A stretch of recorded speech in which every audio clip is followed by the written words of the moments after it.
예수님의 12 제자들 중에서 가장 먼저 손꼽을 수 있는 인물이 있다면 단연코 베드로를 꼽을 겁니다. 이거에 대해 부정할 사람은 거의 없겠죠. 그러면서 동시에 베드로가 예수님을 3번 부인한 사건, 이것 또한 모르는 성도님들은 거의 없을 겁니다. 거의 주일학교 성경 퀴즈의 단골 문제이기도 한데요. 몇 번 부인했냐? 혹은 부인할 때 울었다는 그 짐승은 뭐냐? 혹은 닭이 울기 전에 예수님을 3번 부인한 그 사람은 누구냐? 이런 질문들이 항상 나오는데요. 어쨌든 베드로는요, 예수님을 배신했다라는 것 때문에 어떤 그 배신의 아이콘이 됐고요. 얼마 전만 해도 주는 그리스도시요, 살아계신 하나님의 아들이다라고 고백했던 사람이 금방 돌아서서 예수님을 배신해버리는 이랬다 저랬다 하는 줏대 없는 사람으로 비춰진 부분도 없지 않아 있을 겁니다. 근데 이 사실을 베드로가 안다면요, 그러니까 사람들이 자기를 그렇게 생각하고 있다는 것을 베드로가 안다면 베드로는 굉장히 억울했을 거예요. 왜냐하면 자신은 줏대 없는 사람도 아니고 그리고 배신을 잘하는 그런 사람도 아니다라고 적극적으로 변호했을지 모릅니다. 사실 우리는요, 어느 정도는 잘 알고 있듯이 사실 베드로는 그렇게 쉽게 볼 만한 사람은 아닙니다. 그는 어부였습니다. 갈릴리 해변에서 이제 그물질을 하면서 이 물고기를 잡던 어부였는데 아마도 그는 그런 그물질을 통해서 생업을 이어가지 않았나라고 생각해 볼 수 있습니다. 그런데 그가 예수님의 부르심을 따라서 그물을 버려두고 예수님을 따라갑니다. 물론 우리는 이 성경을 볼 때 어떤 한 절의 설명만으로 이렇게 볼 수밖에 없지만요. 요한복음과 같이 함께 이해해서 보면요. 베드로는 예수님이 부르시기 이전에 이미 예수님에 관한 소문에 대해서 어느 정도 알고 있었을 거예요. 그리고 베드로보다 더 먼저 예수님을 만났던 안드레는 베드로의 형제거든요. 이 안드레가 베드로에게 가서 먼저 얘기합니다. 우리가 메시아, 곧 우리가 그리스도를 만났어 라고 베드로에게 소개를 했고요. 그런 모든 어떤 정보들을 알고 있던 베드로가 그물질을 하던 어느 날에 예수님이 가셔서 말씀하신 거죠. 나를 따라라. 내가 너희를 이제부터 사람 낚는 어부가 되게 할 것이다. 베드로는 그 말씀을 듣고 그물을 버려두고 예수님을 따라간 거예요. 그러니까 베드로는요, 그냥 아무 생각 없이 그냥 고기만 잡다가 갑자기 오신 예수님을 따라서 그냥 그물 버려두고 따라간 그런 생각 없는 사람은 아니라는 거예요. 아마도 그는 평상시에도 메시아에 관한, 그러니까 그리스도에 관한 고민이 어느 정도 있었을 것으로 생각하는 것이 보다 합리적입니다. 그런 베드로가요, 예수님을 따르던 어느 날이었습니다. 베드로의 장모가 열병에 걸려서 알아 눕고 있는데 베드로는요, 자신이 모시는 예수님이 자신의 장모를 찾아가서 그 열병을 낫게 하는 장면을 목도하게 됩니다. 그리고 이 사건이 소문이 났는지 귀신 들린 자, 각종 병 걸린 자들이 우르르 몰려왔고요. 그래서 예수님은 그들을 다 치료해 주셨습니다. 이때 베드로는 어떤 생각이 들었을까요? 내가 고민하다가 그 예수님의 부르심을 따라서 나서기를 정말 잘했다. 이분 좀 이상한 분이다. 아니, 나쁜 의미의 이상함이 아니라 좋은 의미로 비범한 분이다. 내가 굉장히 잘한 것 같다. 뭔가가 있다. 이분은 세상과 다른 분이다. 아마 이런 류의 생각을 하지 않았을까요? 풍랑이 일어나서 배가 뒤집히려고 할 때에도요, 예수님은 바람과 바다를 꾸짖으셔서 그 풍랑을 잠잠하게 하셨습니다. 이 사건을 경험했던 어느 누구보다도요, 아마 베드로는 좀 특별하게 다가왔을 거예요. 왜냐하면 그는 어부였거든요. 배를 타던 사람이었거든요. 그냥 그건 꾸짖는다고 해서 바람과 바다가 잔잔해질 만한 그런 상황이 아니라는 거, 그런 일이 일어날 수도 없다는 걸 그는 너무도 피부에 와닿게 알고 있었지만 예수님이 그렇게 말씀하시니까 바람과 바다가 잠잠해지는 거예요. 이런 생각을 했겠죠. 아니, 이 자연 만물을 명령하시고 다스리시는 이분은 과연 누구신가? 이렇게까지 하실 수 있는 이분은 도대체 정체가 무엇인가? 그거 고민했겠죠. 그러니까 베드로에겐 정말 남다르게 다가왔던 사건일 거예요. 뿐만 아니라 어떤 날에는요, 죽은 야이로의 딸을 일으켜 세우시는 장면을 보게 됩니다. 이건 정말 더 놀라운 일이에요. 아마도 베드로는 이때 이런 생각을 했을 거예요. 아니, 심지어 이분은 죽음의 권세마저도 이기시는 분인데 이거 뭐지? 이거 현실 맞나? 정말 내가 눈으로 보고 있는 이 일이 사실이 맞나? 혹은 죽은 척 하다가 일어나는 이런 거 내가 지금 속고 있는 거 아닌가? 이거 뭐 몰래카메라 같은 그런 건가? 아니, 그런 생각 충분히 베드로는 했을 수 있을 거예요. 물론 한편으로는 기분도 되게 좋았을 겁니다. 야, 내가 제대로 따라가고 있는 거구나. 내가 이분을 제대로 만난 거구나. 야, 이거 나에게 정말 잘된 일이다. 그런 생각도 했을 거예요. 그러다 어느 날이었습니다. 이번에는요, 제3자에게 일어난 일을 목도하는 정도가 아니라 자신이 직접 경험하는 날이 찾아왔습니다. 밤에 제자들이 배를 타고 가고 있는데요. 물결이 얼마나 심하게 출렁이었는지 제자들이, 그 배에 타고 있는 제자들이 매우 고생하는 상황이었습니다. 지난번처럼 예수님이 그 배에 함께 타고 계시면 이번에도 똑같이 예수님을 흔들어 깨워서 좀 도와달라 이렇게 요청할 수도 있었는데 이번에는 그렇지가 않았습니다. 제자들만 타고 있었어요. 그래서 물결로 인한 고통을 그대로 다 받고 있는 상황이었어요. 죽을지 살지 모르는 그런 두려움도 찾아왔을 겁니다. 그러다가요, 깊은 새벽이 되었습니다. 그 시간에 예수님이요, 바다 위를 걸어서, 호수, 바다 같은 표현입니다. 그 위를 걸어서 제자들에게 예수님이 걸어오시는 거예요. 이건 뭐 성경에 나와 있어서 제가 이렇게 말씀을 드리지만요, 제자들이 이 일을 직접 경험했을 때 얼마나 놀랐겠습니까? 말도 안 되는 사건이죠. 어떻게 사람이 물 위를 걸어올 수 있는가? 이건 인간의 상식 밖의 일이 일어난 거기 때문에요. 물론 뭐 다른 일들도 그랬겠지만요. 제자들이 굉장히 극심한 고통 가운데 죽을지 살지도 모르는 그런 상황 가운데서 목도하게 된 사건이기 때문에 뭐 분명한 이성적 판단도 할 수가 없었을 거예요. 그 광경을 지켜본 제자들은요, 예수님을 유령이라고 부르면서 굉장히 겁에 질린 상황이었습니다. 그런데 이때요, 베드로는 그래도 이성줄을 잘 잡고 있었는지 예수님께 이런 부탁을 합니다. 저도 물 위를 걸을 수 있도록 명령해 주십시오. 아마 베드로는요, 지난번에 바다와 바람을 명령하셔서 잔잔케 하신 예수님이 생각났기 때문에 이런 부탁을 했는지 모르겠습니다. 그리고 그 베드로의 부탁을 들으신 예수님은 베드로에게 오라고 명령을 하세요. 그리고 베드로 또한 물 위를 걷는 그 경험을 하게 됩니다. 뭐 물론 두려움에 사로잡혀서 금방 물에 빠지기는 했지만요, 그래도 예수님은 그런 그를 다시 붙잡아 주셨습니다. 이번엔 자기가 직접 경험을 했어요. 인간으로서 할 수 없는 경험을 본인이 했습니다. 이때 베드로는 예수님을 바라보는 눈, 그 눈이 이전과 같을 수가 있을까요? 자신이 직접 경험하고 나니까 이제 상황이 달라진 거예요. 야, 예수님 쫓아다니니까 내가 이런 일도 경험하는구나. 나도 물 위를 걷게 해달라고 사실 뭐 반신반의했지만 그런 얘기를 해본 건데 예수님이 정말 나를 걷게 해주셨구나. 이보다 더한 일도 하실 수 있는 분이다. 이분 따라가야겠다. 끝까지 따라가야겠다. 무슨 일이 생긴다 할지라도 나는 이분을 정말 끝까지 따라가야겠다. 베드로는 이런 확신과 결단에 가득 찼을 거예요. 정말 이 주님이라면 나의 삶, 나의 인생 완전히 판이 달라질 거다. 우리가 물 위를 걷는다고 하면요, 우리야말로 뭐 무슨 겨울철에 논두렁 얼음판 위를 걷는 거 외에 할 수 없는 경험이잖아요. 비견도 될 수 없는 사건이죠. 베드로는 정말 굉장한 놀람이 있었을 거예요. 그러다 어느 날이었습니다. 이번에는 예수님이야 제자들을 불러 모으시고 이렇게 물어보십니다. 사람들이 나 예수를, 인자를 누구라고 하냐? 그러자 제자들이 대답합니다. 어떤 사람은 세례 요한이라고 얘기하고요, 어떤 사람은 엘리야, 어떤 사람은 뭐 예레미야 같은 선지자이십니다라고 이렇게 대답합니다. 그러자 이번에는 예수님이 이렇게 말씀하십니다. 그러면 사람들 말고 이번에는 너희는 나를 어떻게 생각하느냐? 그러자 베드로가 대답합니다.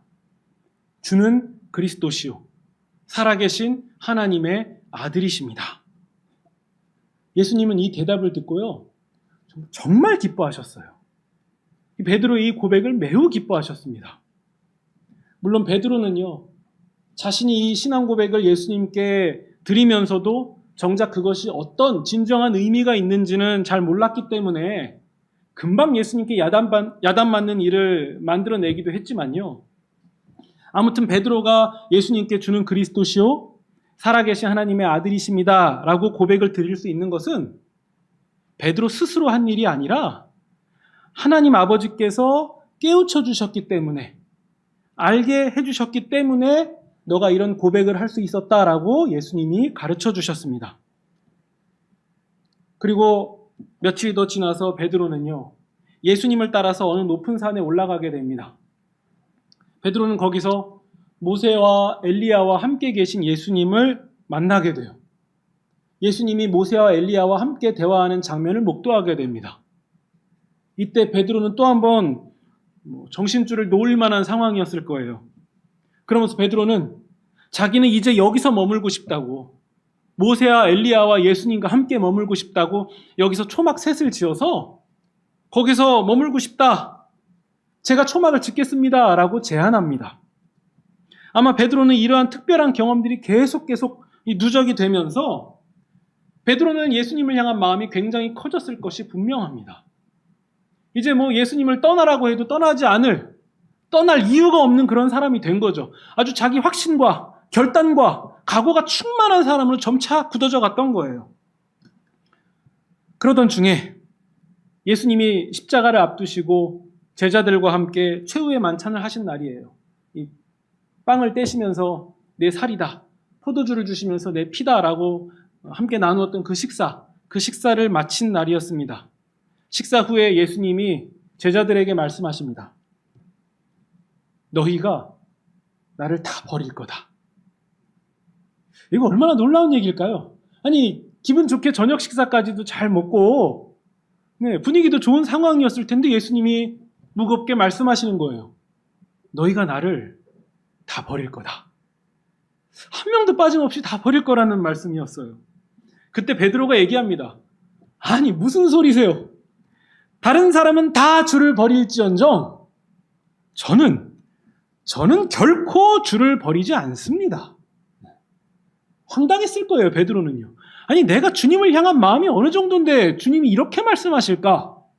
야, 주님 대단하신 분인 줄 알았는데 나는 파악을 잘 못하시네, 이런 마음이었을지 모르겠습니다. 그러자 예수님이요, 오히려 베드로가 상황 파악 못한다는 듯이 이렇게 말씀하십니다. 오늘 밤 달기 울기 전에 네가 3번 나를 부인할 것이다. 아마도 베드로는요, 이 말만큼은 정말 받아들이기가 어려웠을 거예요. 그래서 베드로는 이런 생각을 했을지도 모릅니다. 아니, 예수님이 나를 어떻게 보셨길래 이렇게까지 말씀하실 수가 있을까? 그래서 베드로가 이렇게 말합니다. 제가요, 주님과 함께 죽으면 죽었지, 제가 죽으면 죽었지 주님을 부인하는 일은 있을 수가 없습니다. 베드로가 이 말을 하자 주변에 듣고 있던 제자들은 그 말씀이, 베드로의 말이 얼마나 멋있었는지, 저희도 똑같은 생각이에요. 저도 그렇습니다. 저도 주와 함께 죽으면 죽었지 주님을 부인할 일은 결코 없습니다. 다 그렇게 똑같은 고백을 드렸습니다. 하지만 우리는 이 말이 얼마나 허탈한 말이 되었는지를 너무도 잘 알고 있죠. 그리고 우리가 읽은 본문의 사건이 일어납니다. 69절에 보시면요, 한 여종이 찾아와요. 당신도 갈릴리 사람 예수랑 함께 다닌 사람이네요. 70절입니다. 베드로가 첫 번째로 예수님을 부인합니다. 난 당신이 무슨 소리 하는지를 도통 모르겠네. 71절입니다. 베드로가 앞문까지 나아가니까 다른 여종이 베드로를 보고서 이렇게 얘기합니다. 이 사람은 나사렛 예수와 함께 다니던 사람입니다. 72절입니다. 그러자 베드로가 이번엔 맹세까지 하면서 이렇게 얘기해요. 나는 그 사람을 알지 못합니다. 모르는 사람인데요. 이렇게 두 번째 부인을 합니다. 그리고 73절이에요. 조금 후에 근방에 서 있던 사람들이 베드로에게 찾아와서 얘기합니다. 당신도 그와 한패인 게 맞네요. 당신 말투를 딱 들어보니까 그쪽 지역 사람인데. 74절입니다.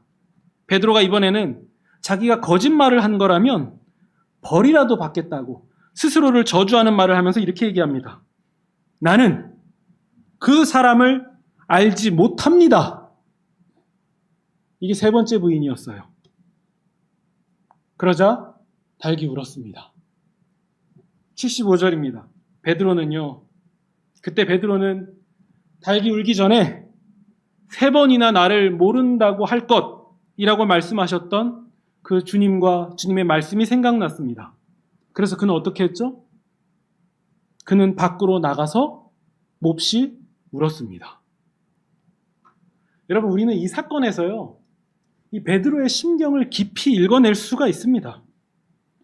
예수님이 베드로에게 네가 닭이 울기 전에 나를 3번 부인할 것이다 라고 말씀하셨을 때 베드로는 절대로 결단코 그런 일은 일어날 수가 없다라고 얘기한 사람입니다. 내가 주와 함께 죽으면 죽었지 절대로 그런 일은 일어날 수가 없다고 확신한 사람이었어요. 베드로의 이 말은요, 그냥 뱉어낸, 그냥 해버린 그런 예수님 기분 좋으라고 한 말이 아니었습니다. 그는요, 예수님을 지키고자 하는 마음이 누구보다 높았던 사람이에요. 평상시에 이런 생각까지 했어요. 만약에 내 사랑하는 주님께 불미스러운 일이라도 생긴다면, 정말 어떻게 할 수 없는 그런 상황이 생긴다면 내가 주님을 위해서 이때 사용할 거다라고 그는 날카로운 무기도 소지하고 다녔습니다. 그래서 정말 예수님을 잡으러 온 사람들이 다가왔을 때에 그는 자신의 품에 품고 있던 무기를 꺼내서 휘둘렀습니다. 그냥 겁박만 주려고 휘두른 정도가 아니라 정말 예수님을 지키려고 정말 위험하게 휘둘렀고요. 그 마음은 하나였죠. 난 예수님을 지킬 거다. 이 상황에서 예수님을 보호할 거다. 그래서 휘둘렀어요. 하지만 예수님은요, 그런 방식은 하나님 나라의 방식이 아니다 라고 가르쳐 주시면서 그 행동을 더 이상 하지 못하게 하셨습니다. 여러분, 베드로의 열정은 이 정도였어요. 그냥 뭐 기분 좋으라고 그냥 내뱉는 그런 좋은 소리만 하는 사람 정도가 아니라요, 무기까지 가지고 다니고 정말 휘두를 정도였어요. 누구 하나 잘못돼도 나한테 개의치 않다. 난 예수님을 지켜야만 되겠다. 그런 각오와 열정과 확신이 충만한 사람이었어요.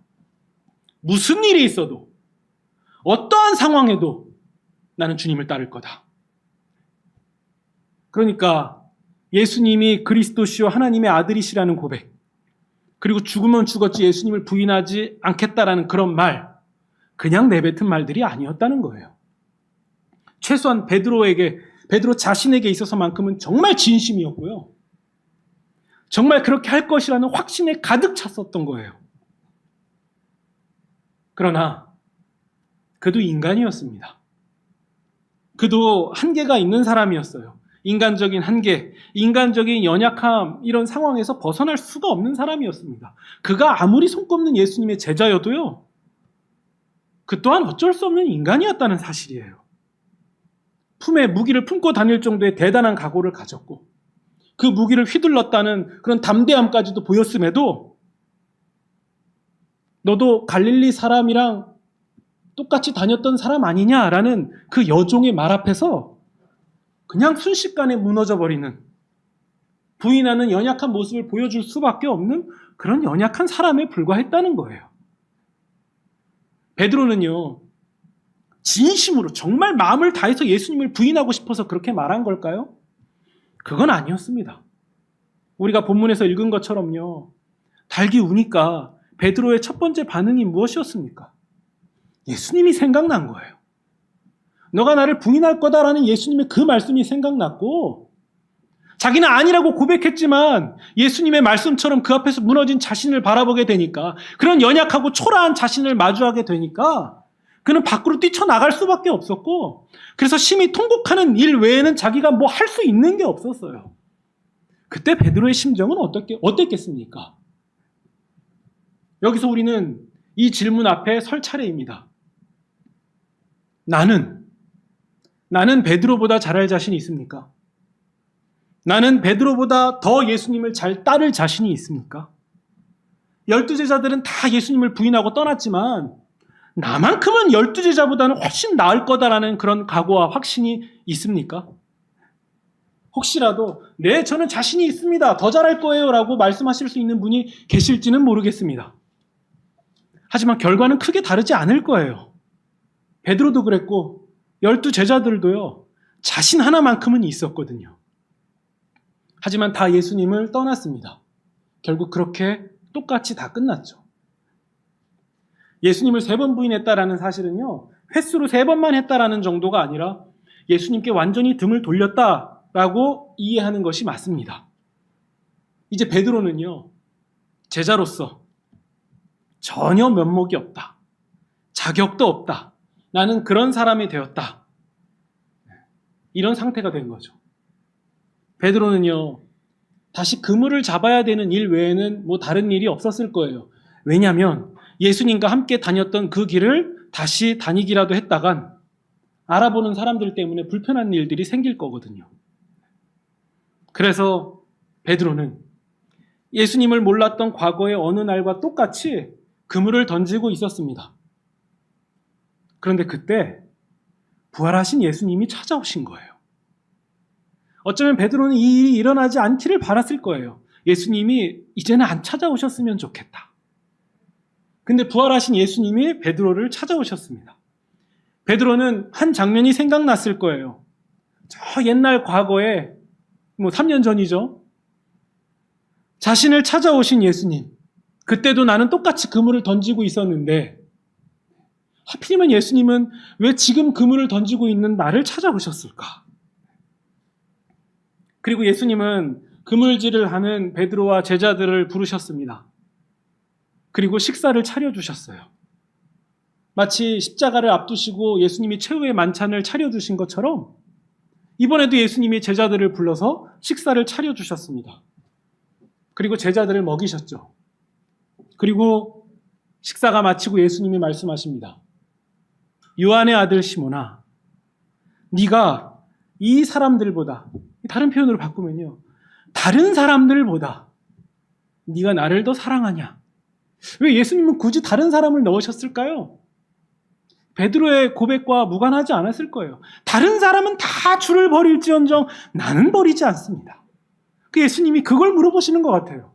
베드로야, 네가 다른 사람들보다 나를 더 사랑하냐? 베드로가 대답합니다. 제가 주님을 사랑하는 줄을 주께서 아십니다. 예전에는 서슴지 않고 제가 주님을 사랑한다라고 과감하게 고백했던 그가요, 조금 돌려서 표현합니다. 제가 주님을 어떻게 사랑하는지, 얼마나 사랑하는지 주님이 알고 계십니다. 마치 이 패배한 전쟁에서 돌아온 장수가 얘기하는 것 같은 그런 대답 같습니다. 그러자 예수님이 2번째로 물어보십니다. 요한의 아들 시몬아, 네가 나를 사랑하느냐?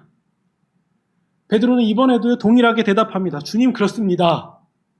제가 주님을 사랑하는 줄을 주께서 알고 계십니다.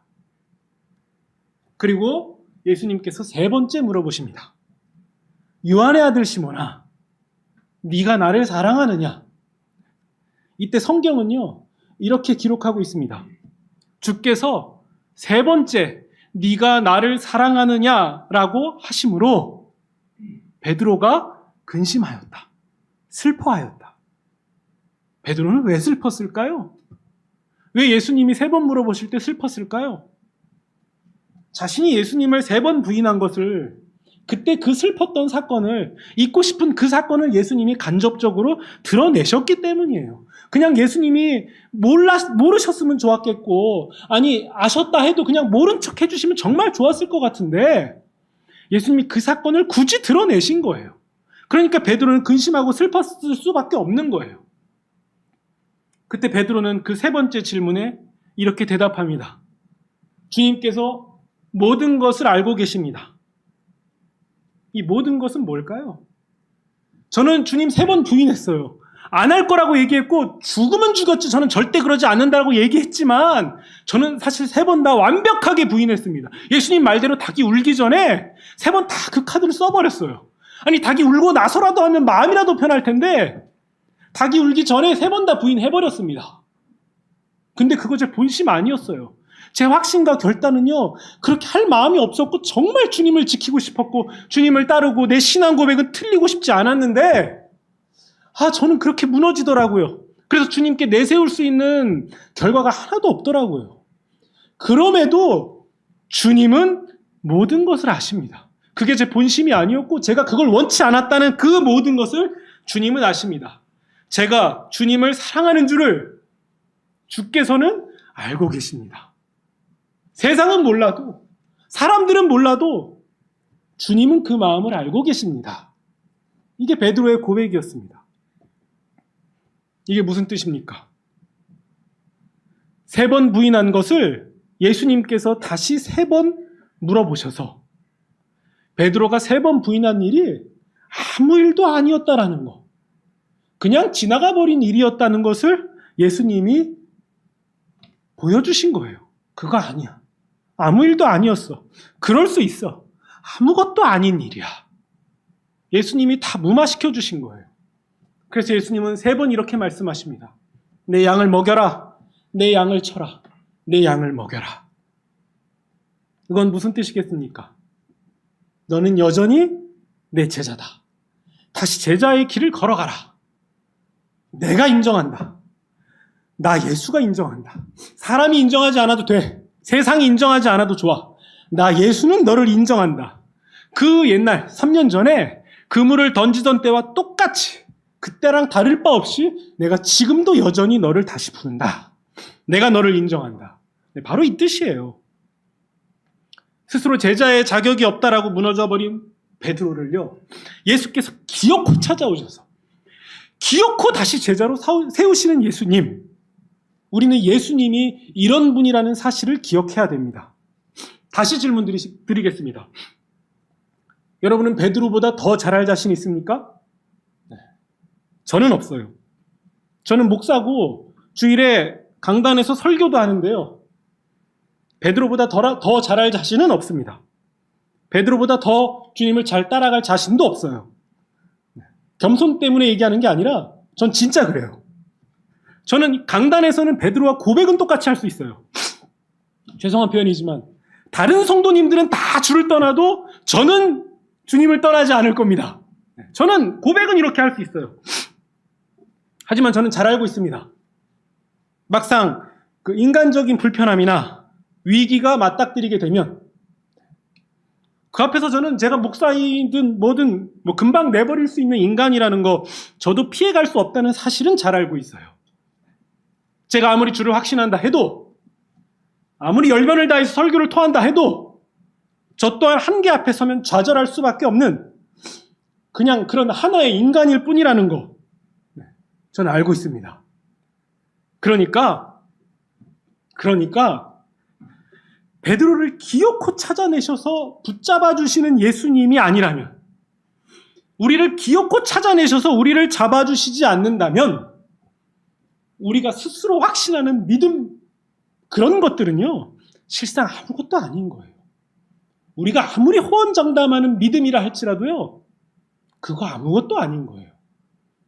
우리가 그저 아무것도 아닌 인간이라는 사실을 우리는 기억해야 됩니다. 오로지 나의 의지와 결단과 확신으로 우리가 주님을 믿는다고 생각하십니까? 천만의 말씀이에요. 예수께서 우리를 붙잡아 주시지 않으면 우리가 우리 스스로 결단해서 예수님 믿는 것 같지만 예수님이 우리를 붙잡아 주시는 부분이 없다면, 그게 아니라면 우리의 믿음은, 우리의 구원은 그냥 불안한 거예요.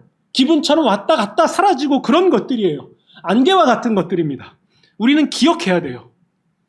나의 인생 가운데서도 내가 믿음을 지킬 수 있었던 것은, 비록 그 믿음은 너무 초라했지만 여기까지 우리가 버리지 않고 가지고 올 수 있었던 것은 나의 의지가 대쪽 같은 선비여서 그런 게 아니라, 혹은 내가 어릴 때부터 부모에게 신앙교육을 똑바로 받았기 때문에 그런 일이 일어난 게 아니라, 결론적으로 예수께서 우리의 믿음을 붙잡아 주셨기 때문에, 여기까지 우리를 끌고 오셨기 때문에, 우리는 패였겠지만 질질 끌고서라도 여기까지 와 주셨기 때문에 그게 가능한 일인 거죠. 그래서 우리의 믿음은 기적이라는 단어 외에 표현할 길이 없는 겁니다. 반대로 우리가 예수님을 3번이고 100번이고 우리가 예수님을 아무리 부인한다 할지라도요, 예수께서 우리를 기어코 잡고자 하신다면, 기어코 찾아내겠다 하신다면, 그 잃은 양 한 마리를 찾아내는 것처럼 반드시 찾겠다 하신다면 우리는 예수님의 사랑과 은혜에서 결코 벗어날 길이 없는 거예요. 도무지 벗어날 방법이 없는 거예요. 그래서 우리가 구원의 확신을 할 수 있는 거 아닙니까? 우리가 결단하고 확신을 해도 며칠 못 가는 그런 나의 의지로 내가 주님을 붙잡고 주님을 따르면서 주님을 사랑하겠다? 천만의 말씀이에요. 있을 수 없는 일입니다. 그러니까 나의 힘과 의지로 예수님을 믿는다고 생각해서 기고만장했다간 우리가 예수님을 부인한 베드로의 모습과 크게 벗어날 수 없다는 그 경각심 우리는 반드시 가져야 됩니다. 그래서 우리에게 필요한 고백은 오직 하나예요. 저는 지금도 주님이 필요합니다. 주님이 해주셔야만 됩니다. 이렇게 패역한 저를 질질 끌고서라도 가주셔야 됩니다. 저를 인도해 주셔야만 됩니다. 제 믿음이 믿음될 수 있는 것은 주께서 붙잡아 주시기 때문입니다. 저를 끝까지 붙잡아 주세요. 한 번도 저를 포기하시면 안 됩니다. 단 한순간도 포기하시면 안 됩니다. 저를 끝까지 잡아주셔야만 됩니다. 제 인생에 제가 조금 잘 되면 내가 기분 좋아서 주님 잘 믿는 것처럼 착각하고 있는데 그런 거 다 걷어가지면 저는 언제든지 주님을 배신하고 부인할 사람입니다. 그러니까 주님이 잡아주셔야만 됩니다. 이거 아니면 내 인생에 소망이 없습니다. 그렇다면 우리에게 필요한 확신은 나는 죽기까지 주님을 따라갈 수 있다라는 자기 확신이 아니라 나를 믿는 것이 아니라 주님은 기어코 나를 찾아내서 구원하신다. 주님은 그런 분이시다. 본래부터 그러하시다. 그래서 나의 구원은 주님 때문에 확신할 수 있다. 나는 그런 나를 구원하시는 주님을 확신하겠다. 바로 이 고백이 우리에게 필요한 거죠.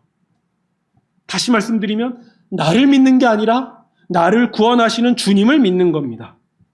우리는 우리 스스로를 믿는, 우리 스스로를 확신하는 그런 사람 아닙니다. 주님을 의지하기 때문에, 그런 주님을 확신하기 때문에 그저 주님의 말씀에 순종을 하는 사람일 뿐입니다. 그래서 우리는 소망 가운데 든든히 서서 살아갈 수 있는 겁니다. 이제 다시 세워주신 베드로는 이전과 완전하게 판이 달라집니다. 성전 앞에서 구걸하는 병자를 향해서 그는 이렇게 얘기합니다. 나에게 은과 금은 없다. 이 얘기는 이렇게 이해하시면 좋을 것 같습니다. 내가 줄 수 있는 세상에 그 어떠한 것은 하나도 없다. 나 자신도 줄 수 없다. 그러나 나는 내게 있는 것 한 가지를 주겠다. 그 오직 하나, 나사렛 예수 그리스도다. 그는 당신도 나사렛 사람이라고 얘기했던 그 여종의 말에 대번에 부인하고 돌아섰던 사람인데 이제 그는 판이 달라집니다. 내가 줄 수 있는 것은 오직 하나, 나사렛 예수 그리스도다. 이제 베드로의 신앙 고백은 어떻게 변했습니까? 자신의 칼과 자신 자체를 의지하고 확신하던 자가 이제는 오직 하나, 곧 예수 그리스도. 예수 그리스도. 이것 외에는 줄 것이 없다라고 고백하는 사람으로 완전히 판이 달라졌습니다. 이 고백이 우리도 동일한 고백이 되시기를 소망합니다. 지금 코로나로 인해서 또 여러 가지 상황으로 인해서 괴로움에 처한 분, 어려움에 처한 분이 계실 것이고 또 심지어 그런 상황 가운데서 믿음이 흔들려서 괴로워하시는 분도 계실지 모르겠습니다. 물론 우리는 흔들려요. 그건 자연스러운 거예요. 아니, 자연스러운 표현이 좀 이상하지만 자연스러운 거예요. 그러나 흔들리는 배 안에서도 주무시고 계신 예수님, 그 예수님은 결코 흔들리지 않습니다. 주님이 우리를 붙잡아 주시기에 우리의 구원은 변함이 없습니다. 그렇기 때문에 사실상 다 된 사람입니다. 우리가 흔들릴 때 기억할 것은 오직 하나예요. 그 가운데서 흔들리지 않으시는 예수님. 나를 기어코 찾아내시는 예수님. 그 주님이 나를 붙잡고 계시기에 지금 내가 흔들리는 것도 지나간다. 다 흘러간다. 우리의 인생의 결론은 예수 그리스도다. 그러면 다 됐다. 여러분, 이 진리 우리 마음 가운데 깊이 간직하시기 바랍니다. 이 주님을 확신하며 나아가신다면 우리는 물 위를 걸어간 베드로처럼 이 풍랑의 시대를 주와 함께 지나갈 수 있습니다. 극심한 어려움 가운데서 낙심하지 마시고 기어코 찾아오시는 주님을 확신하시는 그런 저와 여러분이 되시기를 주님의 이름으로 축원드립니다.